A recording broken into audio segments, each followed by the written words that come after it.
Shalom Bapak Ibu serta saudara yang terkasih dalam Kristus Yesus. Kesempatan hari ini kita akan bersama-sama belajar pelajaran yang ke-11 sekolah minggu kita dengan judul menghargai hamba Tuhan. Diambil dalam 1 Samuel pasal 26 ayat 1 sampai 25. Sebelum kita akan melanjutkan setiap pelajaran kita akan bersama-sama berdoa. Bapa di sorga, kami berterima kasih kesempatan pagi hari ini kami boleh datang kepadamu, menaikkan setiap rasa syukur kami untuk kami bisa memohon pimpinanmu sehingga kami pun bisa mengerti akan setiap firman Tuhan yang kami sama-sama pelajari pada kesempatan pagi hari ini. Kasih kuasa Roh Kudus-Mu boleh terus menyertai kami di dalam pembelajaran kami pada pagi hari ini. Di dalam nama Tuhan Yesus Kristus, kami sudah berdoa dan mengucap syukur. Haleluya. Amin. Kesempatan hari ini, kita akan melihat bagaimana ada sebuah ungkapan, Bapak Ibu Saudara, jangan sia-siakan kesempatan dalam hidupmu.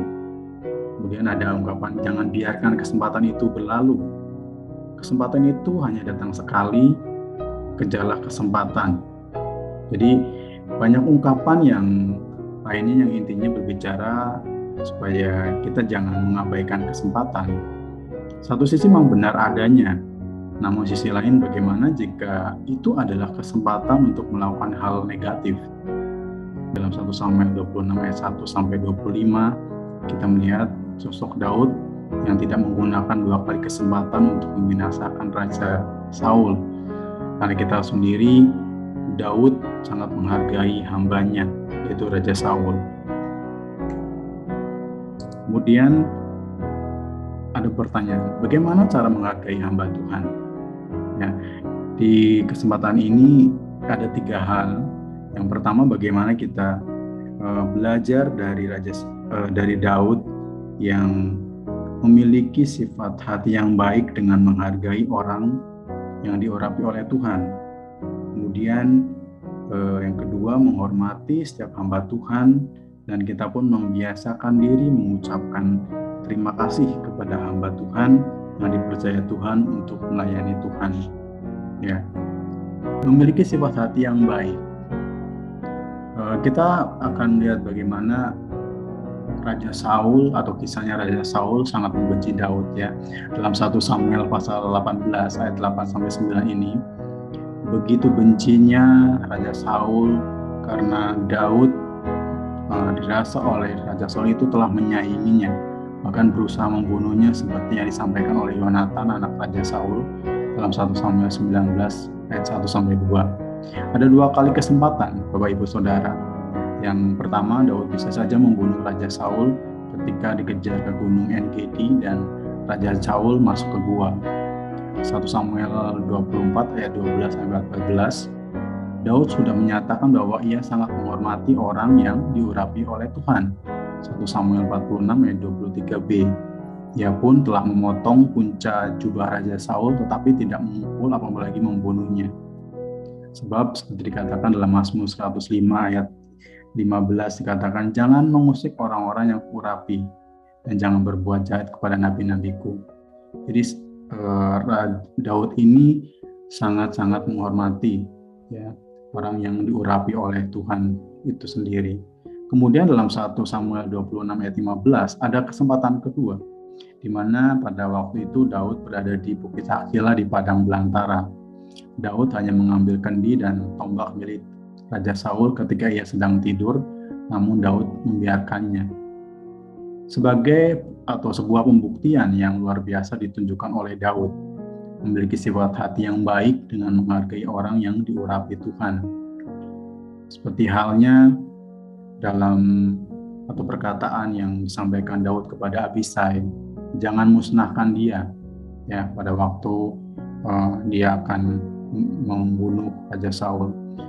Sebab siapakah yang dapat menjamah orang yang diurapi Tuhan dan bebas dari hukuman? Daud tidak membunuh Saul karena itu bukan hak dari Daud itu sendiri. Tuhan Allah yang mempunyai hak karena ia yang mengurapi Raja Saul. Nah, memiliki sifat hati yang baik. Biarlah dari keteladanan Daud ini kita boleh mencontohnya, Bapak Ibu Saudara. Memiliki sifat hati yang baik bisa kita ungkapkan atau memberikan sebuah respon bagaimana salah satu cara bagaimana kita menghargai hamba Tuhan. Kemudian yang kedua, menghormati hamba Tuhan. Ya, menghargai hamba Tuhan pada saat sekarang kepada pemimpin gereja, yakni pendeta atau gembala sidang. Ya, mungkin ada guru sekolah minggu juga. Kita bisa memberikan respon kita, rasa hormat kita kepada pelayan-pelayan Tuhan ini. Ketika menghormati dan mendukung hamba-hambanya, berarti juga telah menghormati Allah itu yang telah menetapkan mereka. Ingatlah bahwa mereka atau sudah dipilih oleh Tuhan, seperti halnya dalam 1 Timotius 5 ayat 17 dikatakan, penatua-penatua yang baik pimpinannya patut dihormati 2 kali lipat, terutama mereka yang dengan jerih payah berkhotbah dan mengajar. Hal ini berarti kita patut menghormati para hamba Tuhan, bahwa dinyatakan oleh Alkitab itu sendiri 2 kali lipat. Dan dalam hal ini yakni kepala gembala sidang atau pendeta, karena mereka telah melayani kita dalam kehidupan kerohanian kita, mengajar firman Tuhan yang mereka sampaikan secara khusus kepada kita. Dan di sini ada pertanyaan, bagaimana jika ada hamba Tuhan yang tidak baik pimpinannya? Tetapkah kita hormati? Melihat dari contoh atau belajar dari Daud kepada hambanya Raja Saul, maka kita harus pun tetap menghormati hamba Tuhan apa adanya, karena orang itu adalah hambanya. Ya, ingatlah bahwa para hamba Tuhan sudah berjerih payah dengan waktu yang telah diberikan, bahkan tanpa kita sadari segala kemampuan, karunia, talentanya, sampai mungkin dia mengorbankan diri atau keluarganya demi pelayanan yang terbaik bagi jemaatnya di dalam memimpin atau mengembangkan kerohanian setiap jemaatnya. Ya. 1 Tesalonika 5 ayat 12-13a, kami minta kepadamu saudara-saudara supaya kamu menghormati mereka yang bekerja keras di antara kamu, yang memimpin kamu dalam Tuhan dan menegur kamu. Nah, supaya kamu sungguh-sungguh menjunjung mereka dalam kasih dan pekerjaan mereka. Maka itu selayaknya kita menghormati dan menghargai hamba-hambanya secara maksimal.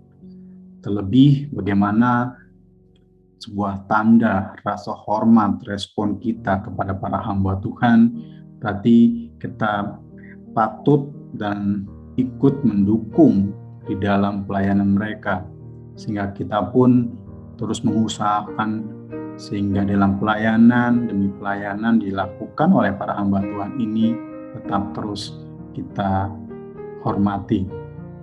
Nah, Bapak Ibu Saudara, yang ketiga boleh kita lihat juga bagaimana sikap kita, yaitu memberikan ucapan terima kasih. Di sini ada pertanyaan, pernahkah saudara memberikan ucapan terima kasih dari pribadi, keluarga, atau kelas pada waktu kelas kita ya, kepada gembala sidang, pendeta, atau guru sekolah minggu saudara? Yang kedua, ataukah ungkapan yang bukan hanya sekedar kata terima kasih, namun lebih dari itu menjadi tanda kasih, hormat, dan penghargaan kita kepada mereka yang telah melayani firman Tuhan. Kadang-kala kita lupa kepada orang yang telah membuat kebaikan kepada kita, tetapi kita lebih cepat tanggap dan tidak lupa terhadap orang yang berbuat salah atau keburukan. Jadi pada kesempatan ini Bapak Ibu Saudara, marilah kita belajar ya, memberikan penghargaan kepada para hamba-hambanya yang telah menjadi berkat bagi hidup dan kehidupan kita, terkhusus kerohanian kita. Ya, hargailah mereka yang harus dihargai dan hormatilah mereka yang harus dihormati. Roma 13 ayat 7c, bahasa Indonesia sehari-hari. Padahal kita memberikan yang terbaik untuk hamba-hamba yang melayani, yang setia melayani, ialah dari hal yang sederhana, mungkin dari setiap respon kita, ucapan terima kasih kita kepada para hamba Tuhan ini, juga akan tetap terus memperkuat ya hubungan kita dari jemaat dengan pemimpin ya, dari pribadi kita masing-masing pun, sehingga pun kita akan taat seperti yang dalam Ibrani 13 ayat 17a, taatilah pemimpin-pemimpinmu dan tunduklah kepada mereka, sebab mereka berjaga-jaga atas jiwamu sebagai orang-orang yang harus bertanggung jawab atasnya.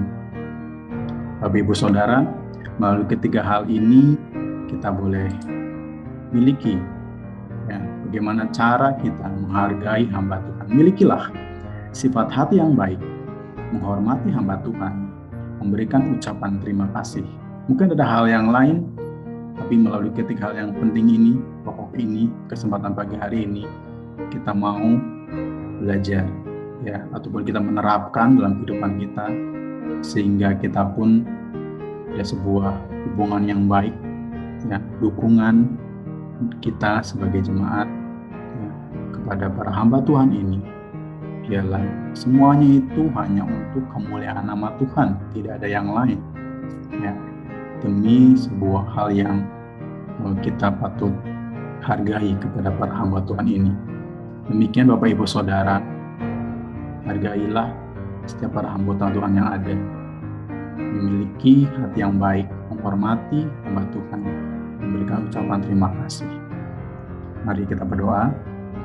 Bapa di sorga, setiap rasa syukur kami yang terus kami naikkan kepada Engkau, biarlah kami terus terapkan dalam kehidupan kami sebuah hubungan yang baik antara setiap jemaat dengan para hamba Tuhan, dengan guru-guru sekolah minggu yang tetap terus memberikan waktu dan pelayanannya untuk bisa memperlengkapi setiap kami, untuk bisa tetap terus memberikan kepada kami sebuah hal yang baru kembali.